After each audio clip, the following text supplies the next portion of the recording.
The thought of such a scenario is terrifying, isn't it? Salah is not just a routine. It is our direct connection to Allah, the foundation of our faith, and the first thing we will be questioned about on the Day of Judgment. Yet, many of us unknowingly commit serious mistakes that could compromise the validity of our prayers. That is why today we will discuss 10 critical mistakes in Salah that many people make and, more importantly, how to correct them. Mistake number 1, not performing wudu properly. The validity of Salah is directly tied to the correctness of our wudu, ablution. Without proper wudu, our prayers are invalid. However, many people rush through this essential act of purification, neglecting important steps.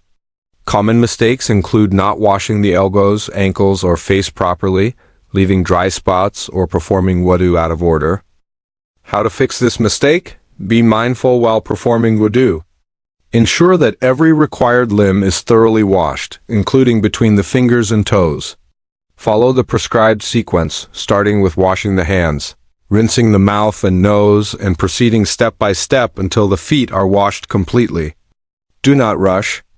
Take your time to ensure every part is purified as Allah commanded. The Prophet Muhammad said, "No salah is accepted without purification." Sahih Muslim. So let's make sure our wudu is valid before we stand before Allah in prayer. Mistake number 2, praying too fast. Have you ever seen someone praying as if they are in a hurry to finish? Unfortunately, this is a widespread issue. Salah is not just about going through the motions, it is about establishing a deep, spiritual connection with our Creator. Yet, some people perform it so quickly that it resembles a mere workout rather than an act of worship. The Prophet warned against praying too fast and compared it to a bird pecking at food. He even instructed a man to repeat his prayer multiple times because he prayed too hastily, saying, "Go back and pray, for you have not prayed." Sahih al-Bukhari. How to fix this mistake? Slow down. Take your time in each position, standing, bowing, and prostrating. When reciting, focus on the meaning of the words instead of just rushing through them. Pause between movements to allow the body to settle before transitioning to the next posture. Remember that quality matters more than quantity in the sight of Allah. Mistake number 3, lack of khushu, concentration, and humility. How often do we find ourselves distracted during Salah?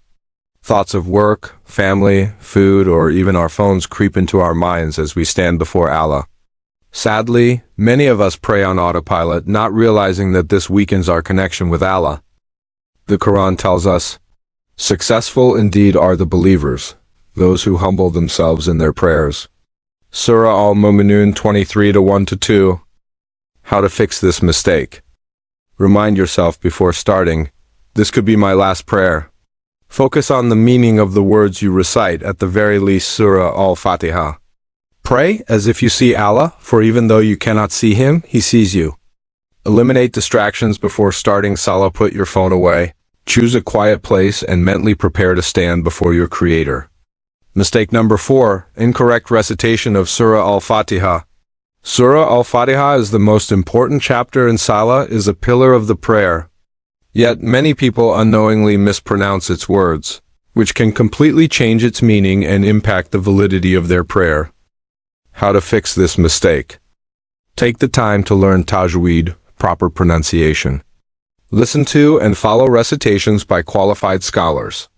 If you're unsure about your recitation, seek guidance from a teacher or an imam. Mistake number 5, delaying Salah without a valid reason. Many people delay their prayers due to work, school, entertainment, or laziness. However, Salah must be performed within its prescribed time. The Prophet said, "The most beloved deed to Allah is prayer at its proper time." Sahih al-Bukhari. How to fix this mistake? Organize your schedule around Salah, not the other way around. Set alarms or reminders to ensure you pray on time. Remember that delaying Salah without a valid excuse is a serious sin. Mistake number 6, moving before the imam in congregational prayer. In Jama'ah, congregational prayer, some people move before the imam completes his movements. This is a serious mistake, as the Prophet warned. Does the one who lifts his head before the Imam not fear that Allah may transform his head into that of a donkey? Sahih Muslim. How to fix this mistake. Always wait for the Imam to finish his movement before following. Exercise patience and discipline during congregational prayer. Mistake number 7. Looking around or playing with clothes during Salah. Some people constantly fidget, check their phones, or adjust their clothing while praying. This is a distraction that takes away from the humility and focus required in Salah. The Prophet said, Allah does not look at a prayer in which a person's heart is not present. How to fix this mistake. Keep your eyes fixed on the place of sujud, prostration. Avoid unnecessary movements, stay still and composed. Mistake number 8. Rushing through ruku and sujud. Sujud, prostration, is the moment when we are closest to Allah, yet some people rush through it, not allowing themselves to fully submit. How to fix this mistake. Take your time in each position. Bow properly, ensuring your back is straight in ruku. In sujud, place your forehead firmly on the ground, relax and make heartfelt dua. Mistake number 9. Wearing tight or inappropriate clothing during Salah. Many people, especially men, wear tight or revealing clothes while praying. The Prophet warned against wearing improper attire in Salah. How to fix this mistake. Men should wear loose-fitting, modest clothing that fully covers their body. Women must ensure their aura is fully covered with a proper hijab. Mistake number 10. Wearing clothes below the ankles, for men. Some men let their pants or thob drag below their ankles, unaware that this is forbidden in Islam. The Prophet said, whatever of the lower garment is below the ankles is in the fire. Sahih al-Bukhari. How to fix this mistake. Keep pants or thobs above the ankles. Avoid dragging garments out of pride, as this was a common arrogance trait among past nations. Final thoughts. Are we making these mistakes? Salah is our direct connection to Allah. If we want our prayers to be accepted, we must strive to perform them in the best possible way. Next time you stand for prayer, pray as if it is your last Salah, because one day it will be. May Allah guide us all to perfect our Salah and accept our prayers. Ameen. The importance of perfecting our Salah. Salah is not just a ritual. It is the foundation of our relationship with Allah. It is the moment where we pause everything and stand before the Creator of the heavens and the earth, humbling ourselves in submission. It is our way of seeking guidance, forgiveness, and mercy. Yet, if we are not mindful, we risk turning it into a mere routine, something we rush through without truly feeling its depth. The Prophet said, the first thing a person will be questioned about on the Day of Judgment is their Salah. If it is sound, the rest of their deeds will be sound. But if it is deficient, the rest of their deeds will be deficient. Sunan al-Tirmidhi 413. This hadith alone should make us reflect deeply. If our prayers are lacking, if we are committing repeated mistakes without striving to improve, what will be the state of our other deeds? Salah is not just one aspect of our faith, it is the core of our connection to Allah. Why these mistakes matter more than we think. Some people might brush off these mistakes, thinking they are minor. But let's take a step back and reflect. Imagine standing before a king, speaking in a careless, rushed, or distracted manner. Would that be appropriate? Now, compare that to standing before Allah, the King of all kings, the Master of the universe. Would we dare to be negligent in our prayer if we truly realized its importance? Each mistake we discussed today weakens our Salah in one way or another. Rushing through wudu means standing before Allah in a state of impurity. Praying too fast turns Salah into a set of motions instead of a heartfelt act of worship. Lack of focus means our hearts are not truly present with Allah. Incorrect recitation can change meanings and affect the acceptance of our prayer. Delaying Salah without reason shows a lack of priority given to Allah's command. Moving before the Imam disregards the discipline required in a congregation. Looking around or fidgeting takes away from the humility and concentration required. Rushing through ruku and sujud means we are missing out on moments of closeness to Allah. Wearing improper clothing affects the modesty and dignity of Salah. Letting garments drag below the ankles goes against the clear warnings of the Prophet. None of these mistakes are trivial. Each one affects the quality of our prayers and in turn, our connection to Allah. How can we improve our salah? Now that we have identified these common mistakes, how do we work towards correcting them and ensuring that our prayers are performed in the best manner? 1. Seek knowledge. The first step to perfecting our salah is seeking knowledge.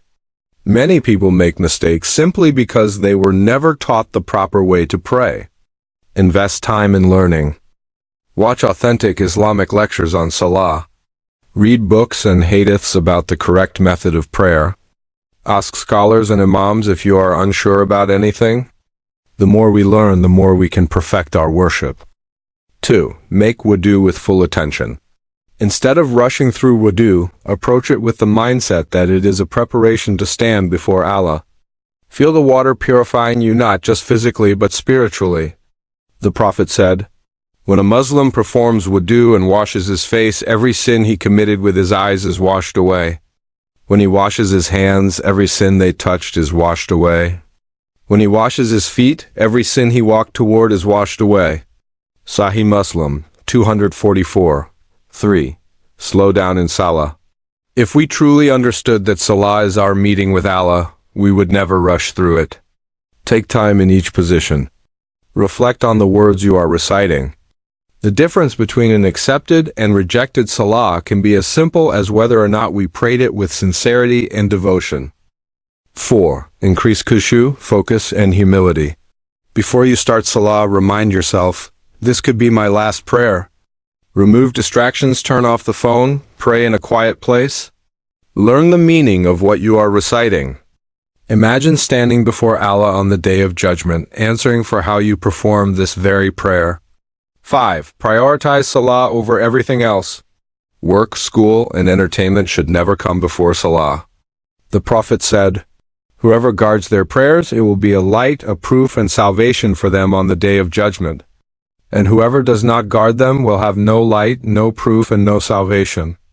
Sunan Ibn Majah, 393. If we want our prayers to save us, we must stop treating them as secondary. 6. Pray as if it's your last salah. We often assume we will get another chance to pray. But what if this was the final time you stood before Allah in salah? Would you rush it? Would you let distractions take over? Would you neglect it? The Prophet said, "Pray as if you are bidding farewell." Sunan Ibn Majah, 4171. This means every salah should be performed with the awareness that it could be our last opportunity to worship before meeting Allah. A final reminder, the power of sincere salah. A sincere, properly performed salah transforms a person. It purifies the heart, strengthens the soul, and serves as a shield against sin. Allah tells us in the Quran, "Indeed, prayer prevents immorality and wrongdoing." Surah Al-Ankabut 29-45. But for salah to truly have this effect, it must be performed correctly with focus, humility, and devotion. The great scholar Ibn Qayyim said, "The degree to which a person benefits from their prayer is based on their level of humility and attentiveness in it." So let's ask ourselves, are we truly giving our best in salah? Are we striving to perfect it, or are we simply going through the motions? Are we treating it as a burden or as a precious gift from Allah? Conclusion: let's strive for the best salah. Salah is more than just an obligation. It is a privilege, a direct line to Allah, a means of attaining peace and nearness to our Creator. If we love Allah, we must love our prayer and strive to perform it in the most beautiful way possible. So, let's commit today to correcting our mistakes, improving our focus, and making Salah the highlight of our lives. The next time you stand for prayer, pray as if it is your last Salah, because one day it will be. May Allah guide us to perfect our Salah and accept our prayers. Ameen.